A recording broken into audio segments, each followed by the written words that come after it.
Industrial Revolution ushered in a new era that threatened to transform the values of men. No longer would spirituality be their compass, but not all welcomed the change. In 1783, just as the fires of the Laki eruption had plunged all of Europe into an ashen darkness, a horde of demons spilled from the shadows and fell upon city after English city. It was a message. The Alchemy Guild, fearing the rise of industrialism and abandonment by their wealthy patrons, had done the unthinkable to defend their existence. Through recondite arts, the alchemists had created shard binders, humans transplanted with crystal that attuned them to demonic power. They sacrificed the shard binders, and in doing so threw the gates of the world open to humankind. Countless innocents died, and though the Church succeeded in vanquishing the Hell's End, a steep price had already been paid and collected. As for the shard binders, they were presumed to have all died in the sacrificial rite. However, two survived. Gebel, a boy for whom by some miracle the rite did not prove fatal. And Miriam, a girl who was spared the rite altogether on account of the strange slumber that took her just before it could begin. 10 years had passed. Mankind too soon forgets tragedy. The demons have returned, presaged by a great castle. And on this very hour, Miriam awakens.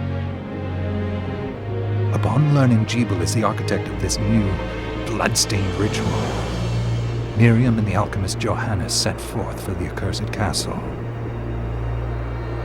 Their galleon cuts through the water, lancing towards the inevitable.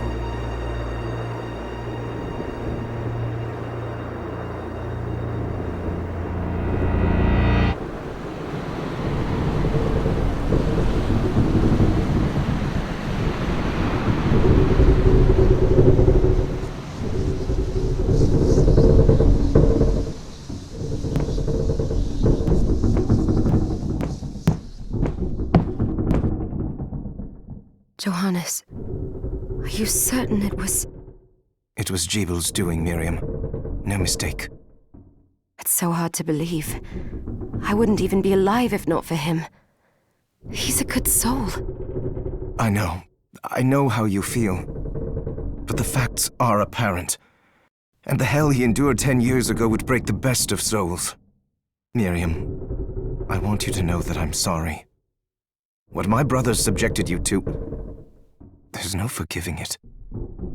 It was their transgression, not yours. You always took care of us. Obviously, not enough. Well, let it go, Johannes. We need to focus on the task ahead.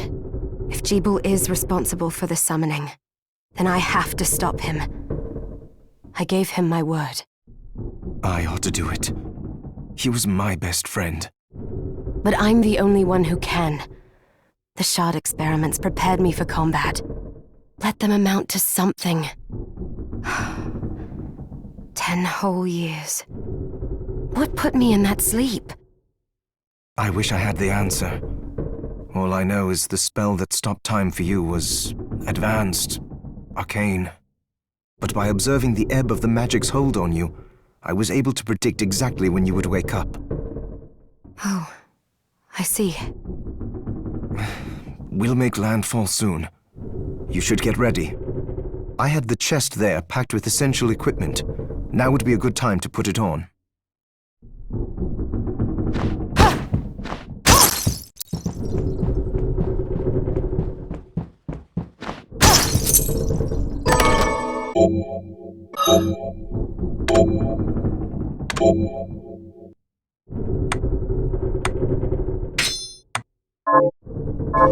Good.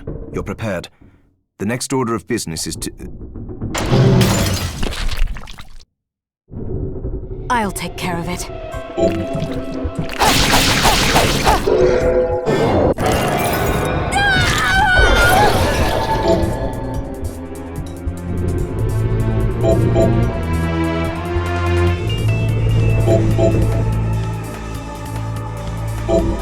Was that a shard? I'd forgotten the way it felt. Like uninvited claws scraping across my bones.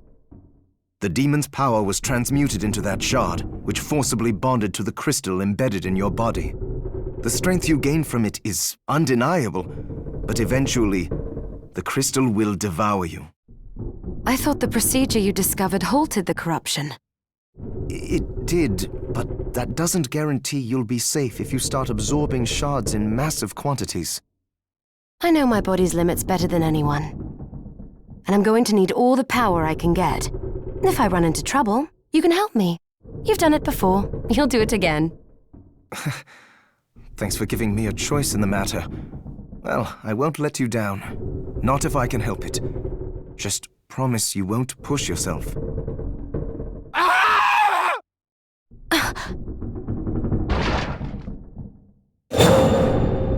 How did they get inside? The demons from the castle must have infested the ship. Then they can help me wake up these muscles of mine. I'll wipe the deck with them.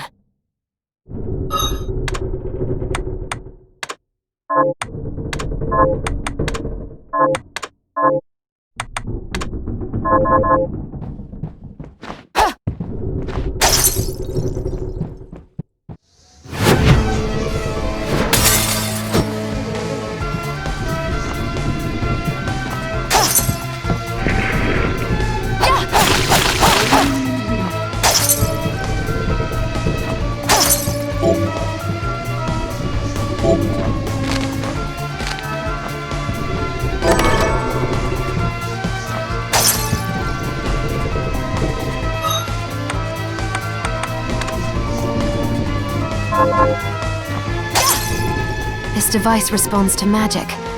Maybe I just need to hold my hand up to it.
Noire.